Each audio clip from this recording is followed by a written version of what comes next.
Hey everyone, welcome to season 2 of Reversing Climate Change. We are doing that podcast thing now and launching a Patreon. You can find it at patreon.com/NoriPodcasts. There are various tiers with different types of goodies available. Do you want to receive a special newsletter digest of what Nori Knots are reading that week? Be a part of a Nori book club. Get special access to Nori events. Go take a look at patreon.com/NoriPodcast for what we're offering. And in that spirit of being lean in that startup kind of way that, we like to do, this list of goodies is subject to change, and we'd very much like your feedback. Is there something that you'd really like to see, but it isn't listed here? Honest feedback does a lot to help us shape what we offer to you. You can send an email to podcast@nori.com or fill out our podcast survey anonymously in our newsletter, which you can find at nori.com/subscribe. And thank you so much for listening to another season of Reversing Climate Change.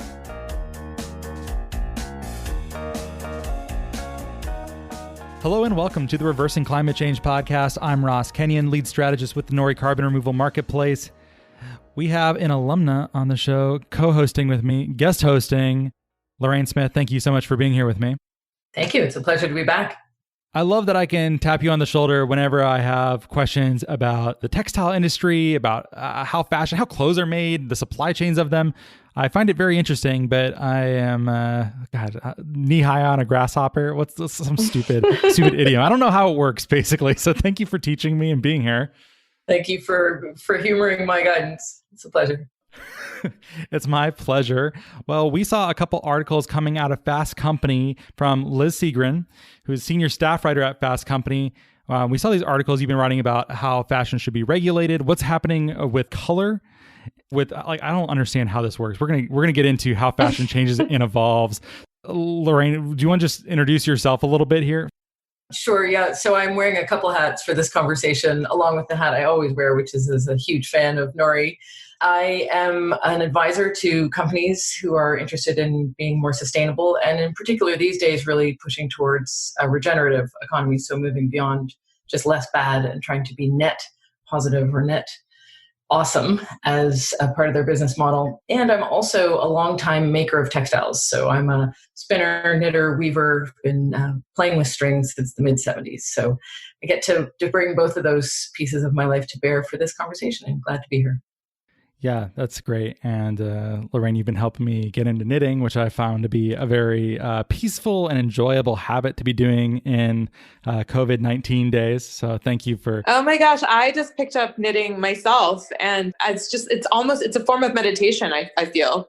It absolutely Well, is. if we need to, we can turn this into a tutorial. I am also a speed knitter, and I've been on, I don't usually bring this into my intro, but since you think of it as meditation, I'll just say it can also be a speed sport. And I've been on speed knitting and spinning teams from Canada. So when you're ready to take awesome. the next level, let me know. We'll have some fun. Yeah, sounds good. That was one of the first things I started thinking about when I was knitting. Is like, I bet there's on YouTube people who are doing this so absurdly fast that it's beautiful. And not surprised. I checked and there absolutely is tons of that. Would recommend this, Liz. Okay, serious time. Let's get into actually what we're here to do, which is, how does fashion work, Liz? I don't know how the supply chains work. I don't know how they get to me. I don't understand what determines what is cool in a given moment, what colors are in. I'll just be like, one day I'll wake up and be like, why is everyone wearing mustard shirts? Why is that all that I see on the street today? And I feel like totally passive. I don't understand how these decisions are made. Just give us an overview. What's happening? How did these decisions get made? Yeah, this is actually fascinating. And it's something that I've been very interested in myself, because I didn't actually start my career as a fashion journalist. I sort of came to this over the last couple of years. And so this has been an education for me, and I found it fascinating. I think that the best way to talk about this is to go back about 100 years, because for most of history, people didn't really have a lot of choice when it came to clothing. It was much harder and more complex to make clothes.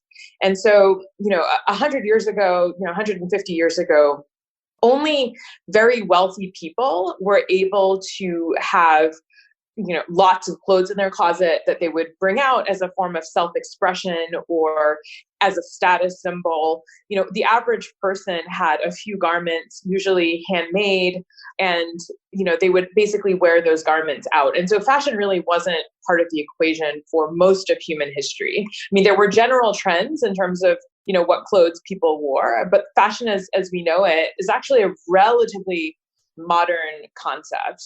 And so basically, over the last, 100 to 200 years, things changed as it became a lot easier as we developed various technologies to making clothes. And so it just became easier to mass produce them. It became a lot less expensive. And so as clothes became more affordable, it was possible for people to acquire more clothes in their closet. And then the entire function of clothes changed from being something that was very practical to something that was what we think of it today as a form of self-expression. Well, all of this changed a lot, over the last 70 or 80 years. At about the beginning of the last century, a whole complex, I would call it like the fashion industrial complex, began to develop. And first of all, there were these department stores that sold clothes. And one thing that they thought would be really great to get people to come through the door was for them to have these little fashion shows where they would show, wealthy New York women what the latest trends were. And that turned out to be a great idea. People decided that, it was really great to have new clothes every season. And at the time, it was still relatively wealthy people who did that. But that basically kickstarted this entire trend that we now know as seasonal fashion trends. And so basically over the last, 70 years, fashion designers have started to design clothes seasonally. So there'll be essentially two collections. There's the fall winter collection, and then there's a spring summer collection.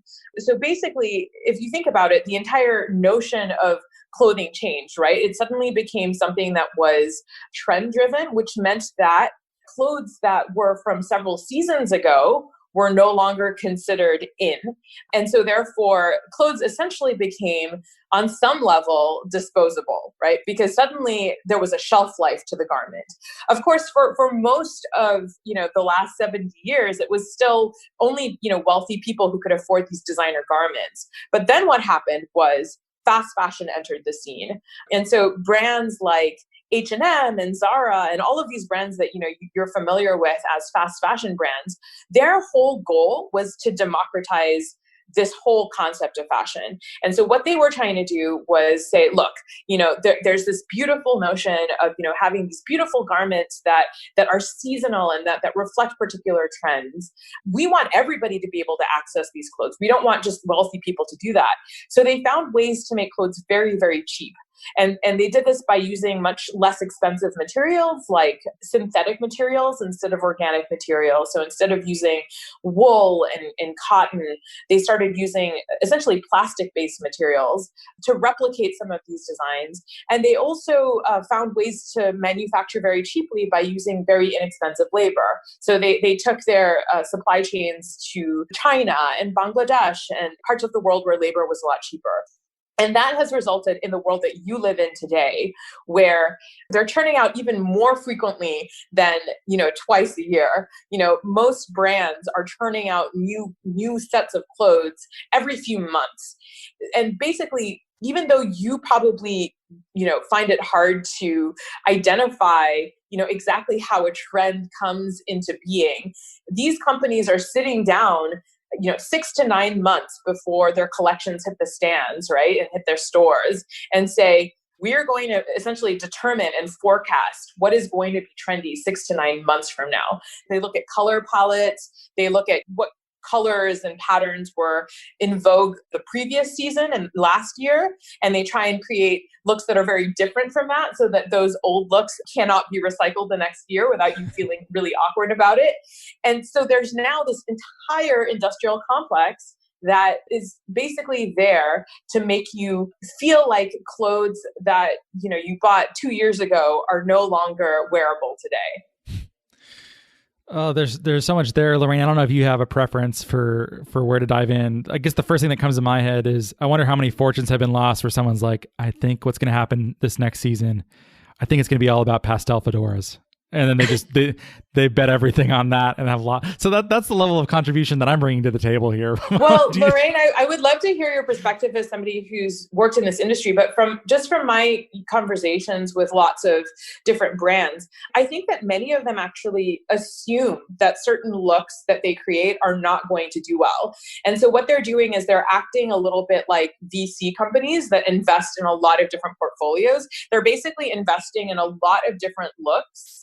And they're making the clothes so cheaply that if particular styles don't do well, and they assume that a certain number of styles don't do well, they can basically chuck those styles out or sell them at very, very low prices just to get rid of them. And the price of essentially throwing those garments away is incorporated into the rest of the garments, right? So they're assuming a certain amount of loss because they're not going to make good bets on everything. Is that something that you've seen yourself, Lorraine? Yeah. I was thinking very similarly along those lines. And there's actually a great article written by a woman who worked in fashion and branding, a woman named Katja Bartelmes. Maybe we can put in the show notes, that touches on some amazing stats around inventory, where exactly as you say, the business model is predicated on what they're likely to sell. And exactly as you say, Liz, they know they're not likely to sell everything. And so it's still profitable to have inventories well beyond what consumers are likely to buy, and knowing those things will most likely be landfilled or, sort of remaindered, if you will. And I think we're seeing dialogue on that, but not meaningful enough, although the situation we're in right now with the virus that is affecting how people consume or don't, and obviously lots of stores shuttered and not seeing that walk-through traffic buying at retail, though it'll be interesting to see how it influences online shopping. But one of the things I'd like to see us hearing more about, and I'm really curious, Liz, if this came up, I loved your provocation around the regulation like the oil and gas industry. We know oil and gas has been feeling pressure around climate and reducing use of fossil fuels and reducing emissions for some time, and that's been part of the public parlance and the issues around regulation. Companies like H&M that really get targeted around fast fashion, they haven't had that same kind of pressure yet, but they are talking about becoming more circular. We're seeing these great claims around contributing to the circular economy, and exactly what that means, other than, taking some stuff back. It's a little bit more complicated than that. It's going to be interesting, but they're not really signaling that to their investors. So there's a lot of consumer dialogue around recycling or, more eco-friendly clothing, but that still doesn't seem to be landing in the investor or really the asset allocation conversation, which is where your point around regulation could start to get really, really interesting. And I'm curious if you're seeing more about that, or what the feedback was on that notion, because there's a lot of power behind that bigger sort of regulatory climate change conversation versus just let's consume less or wear that mustard shirt 3 seasons in a row or whatever it may be. Do you have thoughts on that? Yeah, I mean, interesting that you're bringing that up. Ross, before you were talking about how, the average consumer is just not aware of basically all of this, right? This entire process. And neither was I until I started really digging into this and researching it, as part of my job. But yeah, essentially, we're talking about how these companies are essentially assuming that entire chunks of their inventory are just going to be thrown into a landfill. And so the cost, the environmental cost of that is enormous. So, so what that means is that all of the labor, the resources, the carbon emissions that went into that entire set of clothes has just been completely wasted. There's no utility that anybody is getting out of that. It's just shocking, right? And I think the average person doesn't fully understand that. And the way that, companies are talking about it, about the environment and about its sustainability, they're talking about this whole thing about circularity, recycling clothes, putting them in essentially secondhand markets, things like that. I mean, that's just kind of really scratching the surface of the problem here, right? Because at this point, we don't have a textile recycling system that is on par with, say, paper recycling or aluminum recycling. If that was the case, then it would be a slightly different scenario, right? You could basically take all of the clothes that they're wasting, in addition to all of the clothes that we're wearing 8 times before we throw out, and then putting them in some sort of recycling bin that would then turn those clothes back into new clothes. But we don't have that technology yet, right? So essentially what's going on is that the vast majority of clothes are not getting much utility before we throw them out. And so that's because, of all of these inventory issues that we're talking about. And also because the entire fast fashion system has made clothes so cheaply, as I mentioned before, that even when you do buy something, you might even buy it at full price. It's so inexpensive that you don't think of it as a durable long-term purchase. And so as a result, you're wearing it, 8 or 9 times. There's some statistics that show that the average, garment is worn, a shockingly few number of times before you throw it out. So in some ways, those things are not really that different, right? Like buying an item, wearing it 8 times, then throwing it out, or having that item just kind of thrown out like before even getting worn. I mean, it's not really that different, the way that we're treating both of these garments. Basically, we're treating clothes as disposable. Okay, so that's one thing to think about. And so then, there are all of these externalities, there are all of these social costs to these garments being disposable. And, so if we put them in a landfill, we know that because, at least 60% of our garments are made of synthetic materials, which is plastic essentially. Those, if we put them in a landfill, they're not going to decompose. They're not going to biodegrade. They're just going to clog up those landfills. A proportion of that plastic-based material will end up in the ocean, where it will be either like consumed by sea life. It'll break down into smaller bits, and then sea animals will eat it, and then it'll end up as part of our food chain. So basically, there are tiny bits of plastic that are ending up in fish that we're consuming. And the initial studies about that suggest that, that is actually, our bodies are perceiving those tiny bits of microplastics as toxins. And so we're only just beginning to learn about how essentially this entire system is essentially harming our health in that way. And so that's what happens if it goes into the landfill.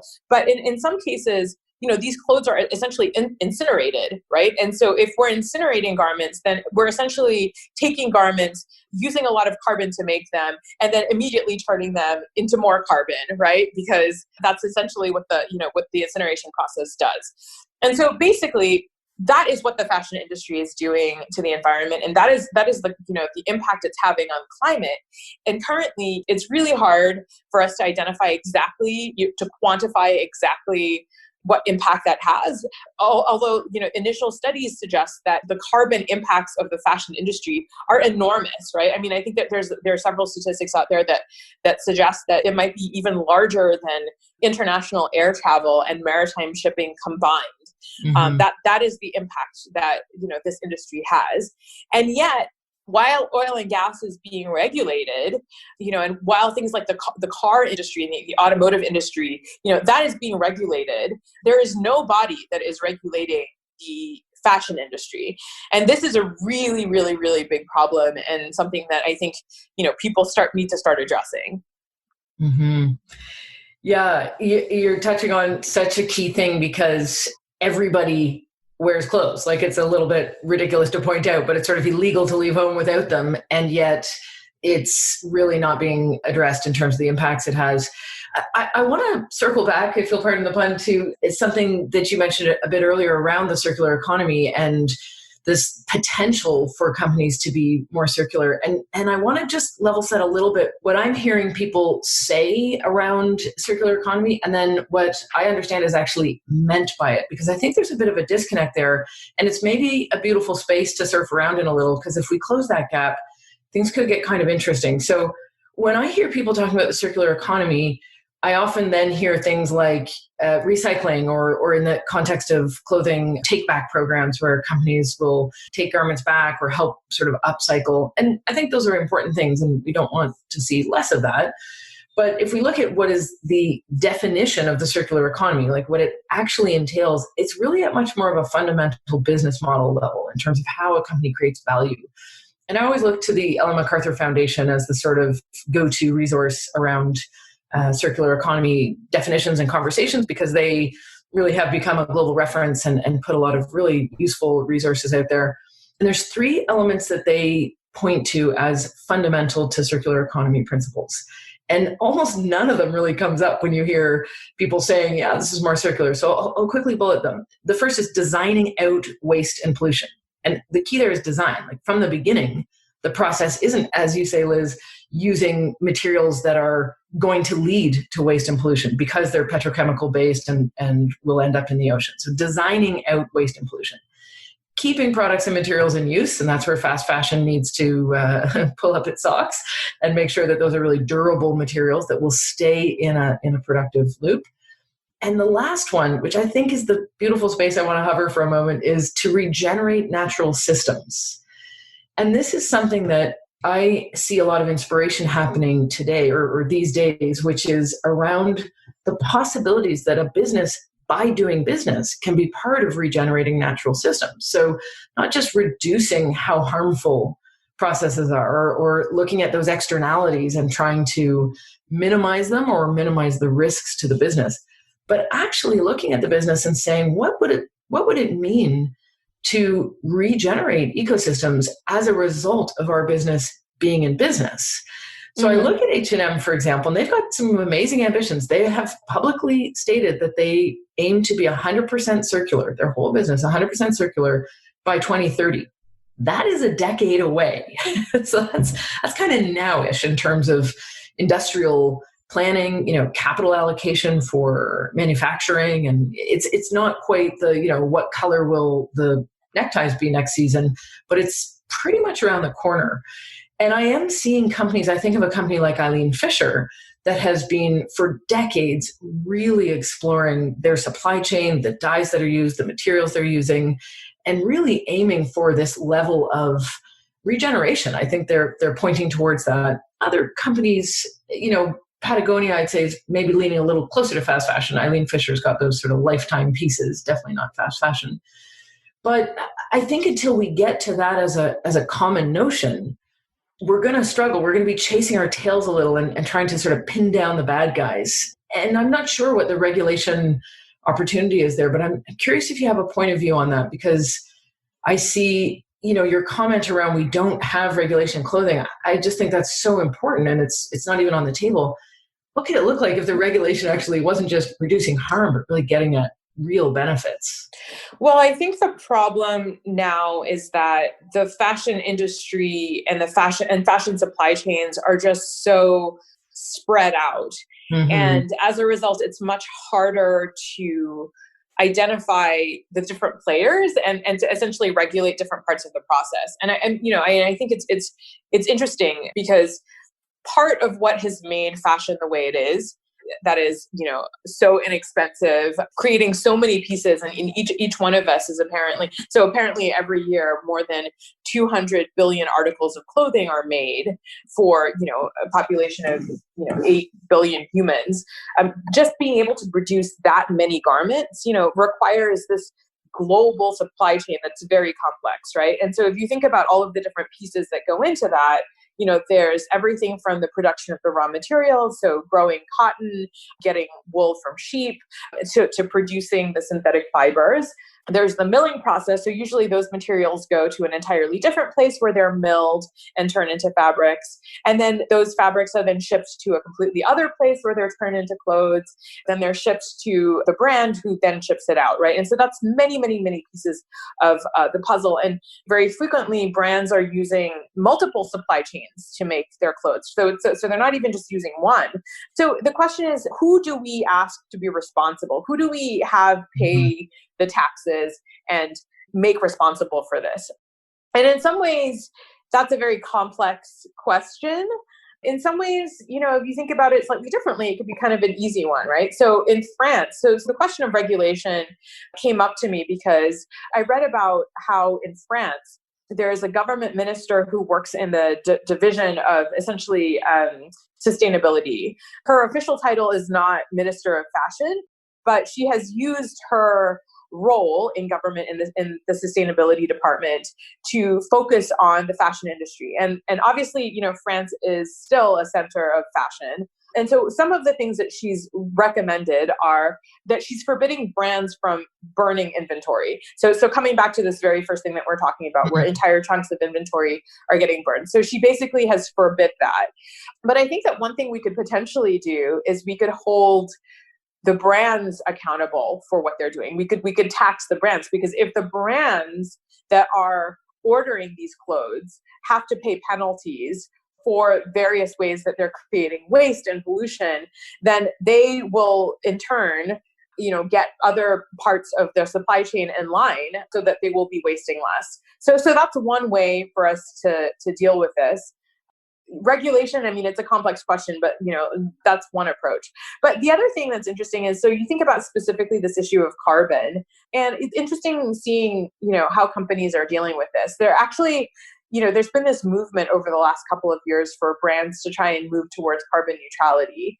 And this is coming from the brands themselves, obviously, because there's no external regulation here. But in watching some of these brands try to regulate themselves, we get a sense of what could happen if the government were trying to regulate this industry. So for instance, I think Gucci is a really good example, because the CEO of Gucci has basically put out a challenge to other CEOs to be carbon neutral. And he's kind of using his own company as kind of a guinea pig for how he would do that. And basically becoming carbon neutral means that he needs to analyze every single part of his own supply chain, which goes all the way, actually the largest proportion of carbon that is produced in the fashion supply chain happens very, very low down, in the lower parts of the supply chain. So like in the production of the raw materials.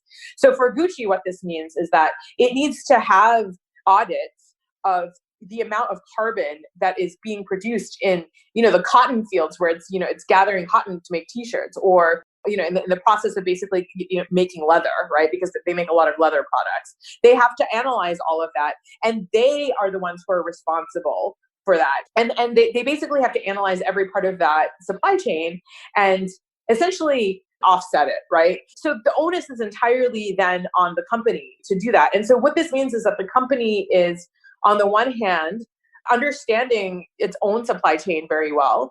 And then because it's paying for every unit of carbon that it uses, the incentive is for it to then try and reduce the amount of carbon that it's using in its own supply chain.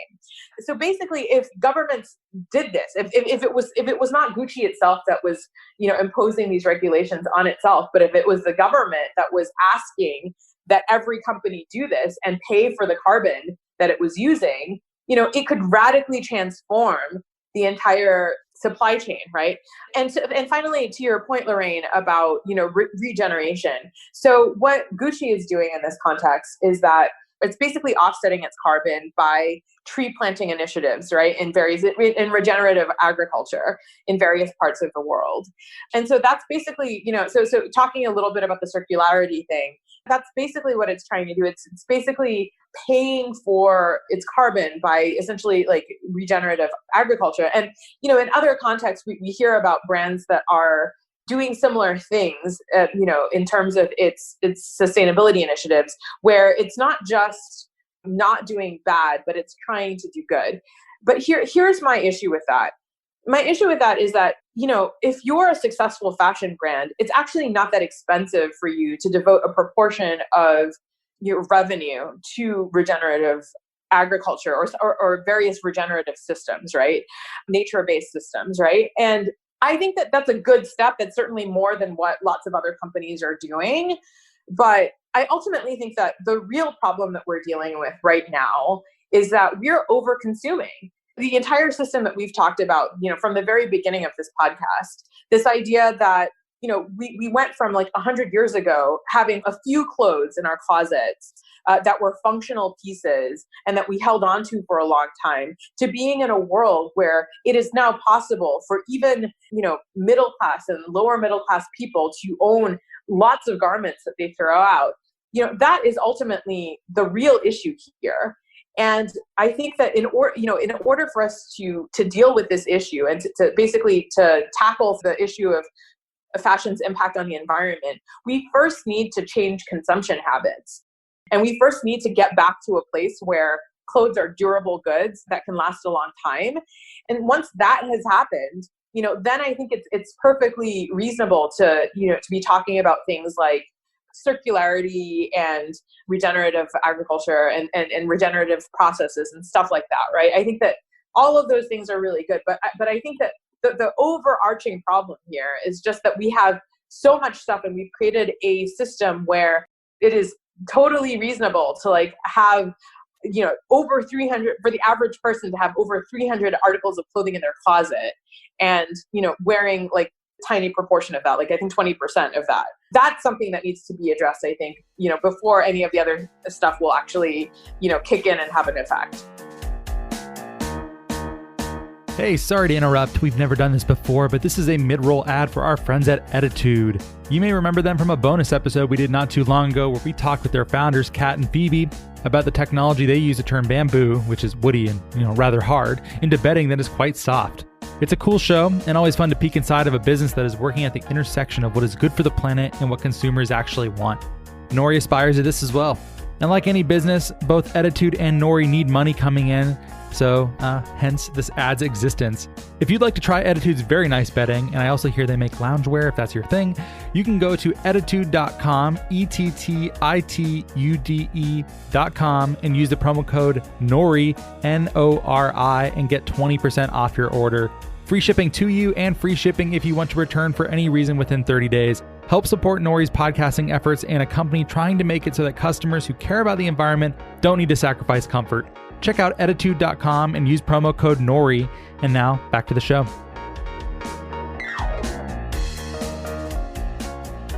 Well, it's good that you bring that up because that's what I wanted to ask, because I'm one of those people that if I had my way, I would own, I don't even own that many pieces of clothing now, not out of some ethical duty that I feel imposed upon me by conscience or otherwise, but I don't really enjoy shopping very much. Like the aesthetic that I like is sort of timeless.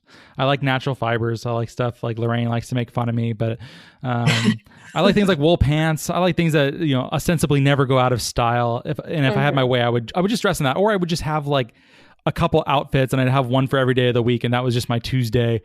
Like a Steve Jobs or the cartoon character Doug just has that one outfit over and over and over again. Why isn't that a thing? I guess one potential answer there is that this is a planned obsolescence thing where companies have to keep selling. They can't keep selling to you if you own one really durable, beautiful pair of pants that you wear 3 times a week.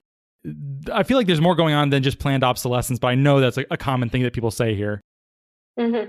Yeah, that's certainly part of it. I also think that, it's a whole system, right? So if the average brand is not using very durable materials, you may well, love your wool pants and a beautiful linen shirt. But if the average person is buying clothes that are made from materials that are just very low quality, then it's not just about fashion, it's about the durability of those garments. But that said, I think that the style that you're talking about is increasingly becoming fashionable, actually. I think that there are brands now that are coming into vogue that are sort of focused on these kind of timeless pieces. Eileen Fisher, as we talked about before, her brand is kind of, has been making a comeback among younger consumers because I think a lot of people are looking for better quality pieces that will last a long time. A lot of that seems to be coming from consumers themselves. There's this kind of movement towards having, less clothes, a capsule wardrobe, things like that. But, it's not going to become a mainstream part of like how we dress until the brands themselves, more brands, shift towards this kind of approach. Yeah, I couldn't agree more. And I hadn't really thought of it as clearly until now when you put a fine point on if the brands were responsible for paying for the climate impacts through their value chain. We've known since, I think it was 2005 when at the time Walmart CEO Lee Scott sort of drank the sustainability Kool-Aid and they sort of doubled down on sustainability. And we're very clear that so much of their impacts are in the supply chain, as you say. So this has been a known challenge with retailers and apparel companies for a while. But even knowing that, they still haven't really had to pay for it. So they've been voluntarily doing some pretty great things and made lots of improvements. But we have more fast fashion now than we did in 2005. So we definitely haven't cracked the nut. And when I think about, H&M is kind of an easy target, so I'll just keep borrowing them because they put such stuff out into the public. They make lots available. They're saying they're going to be fully circular by 2030 and carbon neutral by 2040. And those are voluntary commitments. But imagine if they weren't, to your point, if there were regulation or if there was some kind of demand, their business model would have to be different. So when we talk about circularity and regeneration, it isn't just investing in some regenerative agriculture. That's probably going to be a part of it to get, cotton, wool, and other natural fibers, if you will. It means actually only functioning in a way that works in alignment with life's principles. Like there's no other sort of dynamic living system beyond Earth that we get to live in right now. So that is what true circularity is. And I'm sort of daydreaming about what it looks like when those business models, when the people designing the businesses, not just the shirt for next season, are designing with that in mind. And when you push on that brand ownership button, I think, wow, that starts to get really interesting. Imagine that shift in responsibility. I don't know, you may call me a dreamer, but you've really sparked a direction of thought there.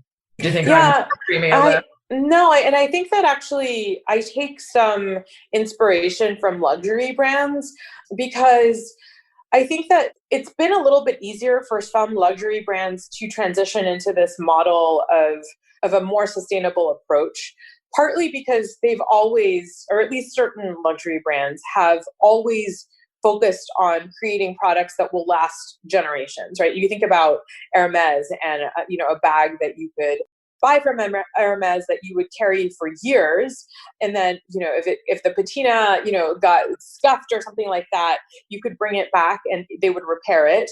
And there are some products from the brand that have lasted multiple generations, and that is part of their business model. They're not trying to sell you multiple. They obviously are trying to sell you multiple bags, right? They're trying to cultivate a desire in you, but they're also saying that the bags that you do buy can last you a very, very long time. And so, obviously with a lot of luxury brands, there's, very, very inflated prices, partly because part of their selling point is creating these status symbols. But I do think that they do teach us a little bit about what it means to create durable products and to have a business model that is not premised on selling you tons and tons and tons of product.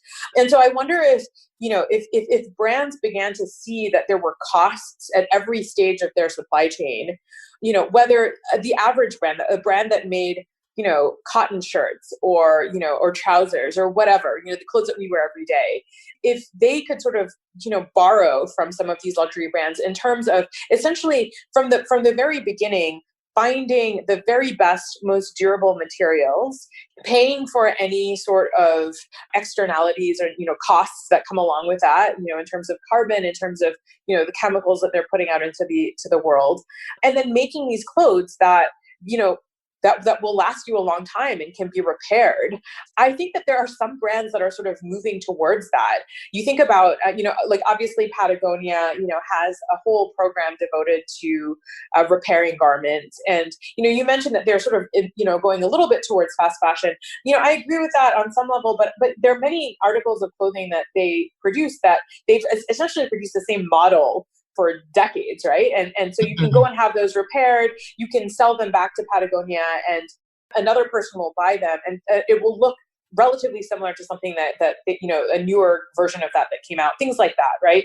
So Patagonia is a brand that's sort of moving in that direction, but there are lots of startups now that are kind of, creating in a similar way. So startups that I'm thinking about are like American Giant, which is this brand that makes all of its products in the United States using cotton from North Carolina. And they're really all about creating these very durable garments. And Kuyana, a startup that makes, leather goods, and their products are supposed to be very durable as well. I think that we're sort of moving in the direction, very slowly, in the direction that, that is basically Ross's aesthetic. And so actually, Ross, you may actually be a trendsetter, in ways that you're not even aware of. If you move slow enough, there's nothing new under the sun, as Ecclesiastes once mused. So it eventually just catches up to me. It's fine. Totally. Yeah. So basically, we're sort of moving there, but what I would love to see is for there to be a cost, as we've been talking about throughout all of this. If there was some sort of tax on these companies, then I think that they would be forced to move in this direction, right? And they would abandon this idea of trying to sell you inexpensive things, every season. Yeah. Yeah. And, I might even, although I agree with everything you just said, I'm going to provoke anyway and say, in some ways, I don't think it has that much to do with how long the garments last. Because I think, for example, of, the food industry is, let's face it, it's designed like their products are single use. We eat them and then they're gone. And yet it's possible and desirable and happening in some instances that food production and the business model around food is regenerative. And basically, every industry is going to have to be regenerative in order for us to live in a regenerative economy. And without that, we're in a degenerative economy, and it's just a matter of how quickly do we degenerate. And I wonder if we can, although I like the idea of products being durable, so I'm certainly not opposed to that, but it feels like there's other sectors and examples we can look to where we're seeing really interesting business model innovation. So I think of a company like Interface, which is a flooring company. They essentially make commercial carpet tiles. And a bit like Eileen Fisher, they went through quite a decades-long sort of inner intervention to look at how they create and bring products to market. And in the last few years, they've been really exploring the principles of biomimicry, or using nature's principles or life's principles, which we're all kind of beholden to, whether we understand them or not, and understanding how those living system principles can inform manufacturing. And so they have a program, or an initiative, I guess you call it, Factory as a Forest, where they're building 2 different factory sites to manufacture carpeting, one in the US, and I believe the other is in Australia. I'd have to fact check that. But the idea is that the manufacturing facility will sort of have the same impact as a forest would. In other words, it doesn't have all the dirtying industrial processes that then need to be cleaned.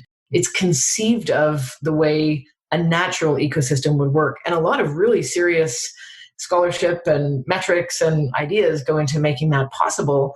And they've been very transparent about it. There's we can include some links and show notes on this too. There's lots of great material that they're making public as they go through the learning curve. And that's for industrial and commercial carpet tile. And there's really no rule about how long you have to use those carpets. And in some commercial carpet spots, those things wear out really quickly. There's lots of wear and tear, and they get replaced. So the point isn't necessarily how long does it last, but how much generation can happen by producing it and selling it in the first place. To provoke a little, I like the idea of clothes lasting a long time. Don't get me wrong. Yeah, I definitely think that that's an interesting point. And I think that the reason that durability is so important now is because right now, because there are no regulations and because the industry itself is not operating like this, it falls on the consumer to change the consumer's behavior, right? And so right now, if we want anything to change, this means, buying clothes sparingly and then wearing them for a long time, and hoping that sends a signal to the market that that's what more people want. And I think it might be working on some small level, but really for change to happen, it needs to be happening at a bigger scale. And I think that the reason that we're not getting to that point is because, and this is not just about the fashion industry, but it certainly applies to the fashion industry, it's that the entire business model of these companies is premised on constant growth, right? Like all of these companies are measured by how quickly they're growing every year. And as for startups, it's, month to month, right? Growth is the most important metric. And so in these companies, like, how do you grow? It's by selling either the same customer more product, or by getting more and more customers and selling them more product. And I think that because that's kind of the premise of these fashion brands, it's going to be really, really hard to move to this different system. And so, to me, that's the big conundrum. I mean, I think it would be absolutely great if the companies themselves were coming up with entirely new systems of making clothes, where, they were taking responsibility for the cost that society was bearing for their production processes. And if they could get to a point where, regeneration was kind of the norm in their manufacturing. But there's no pressure on them to do that yet. And I just don't know, how, like what it would take for them to move to the point where they would be willing to invest in that, in all of the infrastructure that would go into making that possible. Yeah. So to me, that's kind of the conundrum.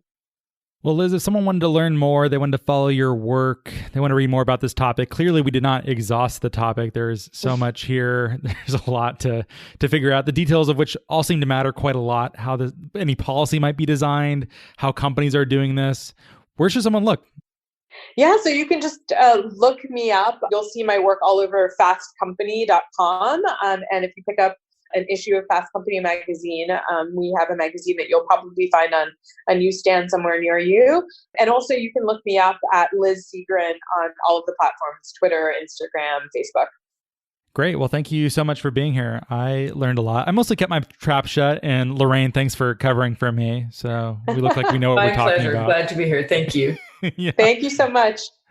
Yeah, it was great. Thanks for being here. And if you like the show, please rate and review us on Apple Podcasts, iTunes, Stitcher. Tell your friends. Tell someone who likes to buy lots and lots of fashion that Liz Segran is coming for you. And no, that's good. Thanks for listening, and hope you have a great day.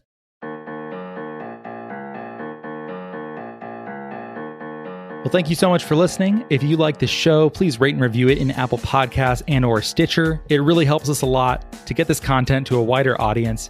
If you think what we're doing is useful, interesting, fun, hopefully all three, we'd certainly appreciate your rating and review.